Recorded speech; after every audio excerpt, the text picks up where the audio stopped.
सारस की बात खत्म होते ही किंग कोबरा पीछे से आकर डस लेती है चील को और तुरंत ही चील मर जाता है और वो हो जाता है किंग कोबरा की उस दिन के लिए नाश्ता।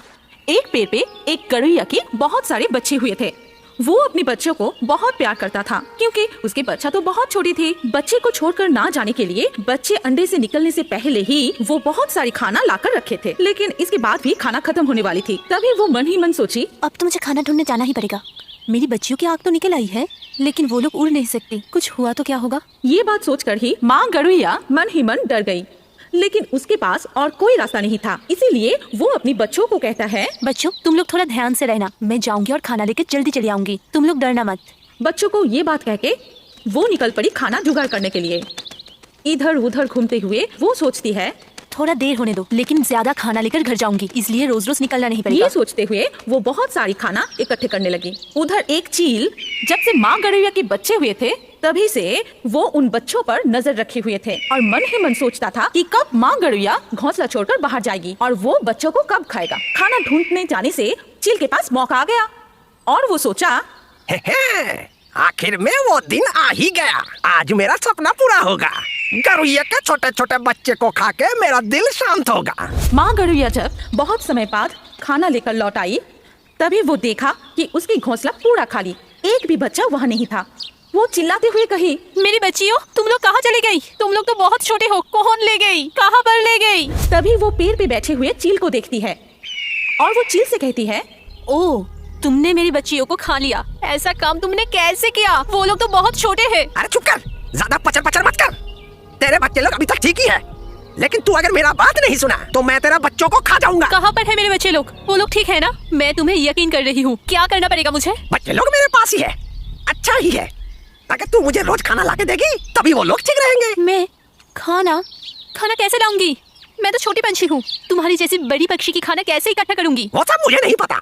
अगर बच्चों को जिंदा रखना चाहती है तो मैं जो जो कह रहा हूँ वो कर। ये कह के चील वहाँ से उड़ जाता है और बेचारी माँ गरुइया बहुत दुखी होकर घोंसले में बैठकर सोचने लगी, हे भगवान क्या हुआ? मेरे बच्चों को तुम रक्षा करो, मुझे जैसे भी हो उस चील के लिए खाना जुगाड़ करना ही पड़ेगा। मैं करूँगी। अगले दिन से गरुइया चील की खाना ढूंढने के लिए निकल पड़ती है। पूरा दिन इधर उधर घूम के जो खाना मिलती है वही चील के लिए ले आती है। पूरा दिन मेहनत करने के बाद खाना ढूंढ के रात को गरुइया अपनी घोंसले में जाकर सो जाती है।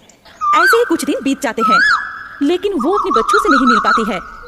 फिर वो परेशान होकर सोचने लगी, कितना दिन गुजर गई, कितने दिनों तक मैं अपने बच्चे को नहीं देखा। आज जब चील के लिए खाना ले जाऊंगी सिर्फ एक बार उन्हें दिखाने के लिए कहूंगी। जैसे ही सोच वैसे ही काम। जब वो चील के लिए खाना लेकर वहाँ पहुँची तब वो चील से बोली, बहुत दिन हो गया, तुम्हारे कहने पर मैं तुम्हारे लिए खाना ले आ रही हूँ, जितना कर सकती हूँ। अब एक बार मुझे मेरी बच्चियों को दिखा दो। इतना बात तुझे कौन कहने के लिए बोला है? जो कर रहा है वैसे ही करता जा, नहीं तो तेरे बच्चों को खा जाऊंगा, याद रखना। लेकिन मैंने तो कुछ नहीं मांगा, सिर्फ एक बार मेरी बच्चियों को देखना चाहती हूँ। तुम मेरा ये ख्वाहिश पूरी नहीं करोगी? तेरा बच्चे लोग सब ठीक है क्या? ये काफी नहीं है? अभी भी देखने का टाइम नहीं आया। जैसा काम कर रहा है करता जा, तब जाके बच्चों को देख पाएगा। तब तक वो मेरे पास ठीक ठाक रहेगा। अच्छा निकल, आराम से मुझे खाने दे। चील की बात सुनकर गरुइया वहाँ से चली गई।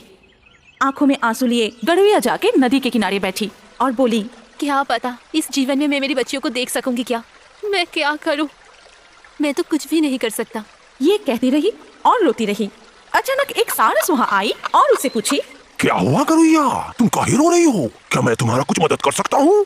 मैं जो मुसीबत में हूँ उसमें से कोई भी मुझे निकाल नहीं सकती। अरे फिर भी बोलो ना, अगर कुछ कर सकता हूँ तो। क्या पता अगर बोल दो तो तुम्हारा मन थोड़ा हल्का होगा। सारस की बातें सुनकर गरुइया की आंखों में आंसू आ गई। उसके बाद वो सारस को सारी बात बताई। गरुइया की बातें सुनकर सारस चौंक गई। अरे बाप रे, तुम्हारे साथ तो धोखा हुआ है। तुम्हारे बच्चे को वो कितने दिन पहले ना जाने खा चुका है। मैं भी तो उस चील के पास ऐसे ही धोखा खाया था, मेरे बच्चे को भी वो खा गया था। तब मैं मन से इतना दुखी हो गया था, कुछ नहीं कर सका था, मन उदास करके यहाँ से चला गया था। लेकिन तुम्हारा बात से इतना तो पता चला, वो चील अभी तक नहीं सुधरा, वैसा ही है। सारस की बातें सुनकर गरुइया और भी रोने लगी। तभी सारस उसको हिम्मत रखने के लिए कहता है, तुम उदास मत हो, मैं तुम्हारे साथ हूँ। प्रतिशोध तो हमें लेना पड़ेगा, और वैसे भी वो चील किसी और का कोई नुकसान न कर सके, वो भी देखना पड़ेगा। तुम सिर्फ कहो क्या करना पड़ेगा मुझे। तुम मुझे जो बोलोगे मैं वही करूँगी। तुम सिर्फ मुझे बताओ मैं क्या करूँगी। हम लोग किंग कोबरा के पास जाएंगे। पता है वो बहुत खतरनाक है, हम लोगों के पास कोई और रास्ता नहीं है, हम लोगों को ये करना पड़ेगा। तो फिर अभी चलो दोस्त, मैं और नहीं सहन कर सकती। मेरी बच्चियों को कितना दर्द हुआ होगा, मुझे प्रतिशोध लेना ही पड़ेगा। वो लोग आपस में